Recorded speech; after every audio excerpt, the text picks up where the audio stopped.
How to add an audio visualizer in CapCut.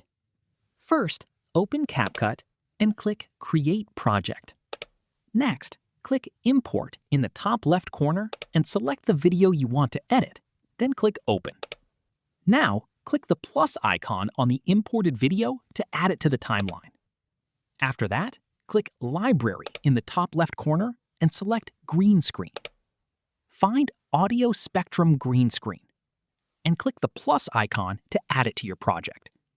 Once the audio spectrum is added, select the clip and click Remove Background.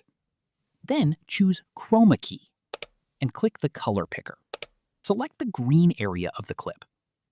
Now adjust the cleanup and edge settings until all the remaining green background is removed. Finally, click Play to preview the result and make sure the CapCut audio visualizer is synced properly with your music. And that's how you can easily add an audio spectrum or music visualizer in CapCut.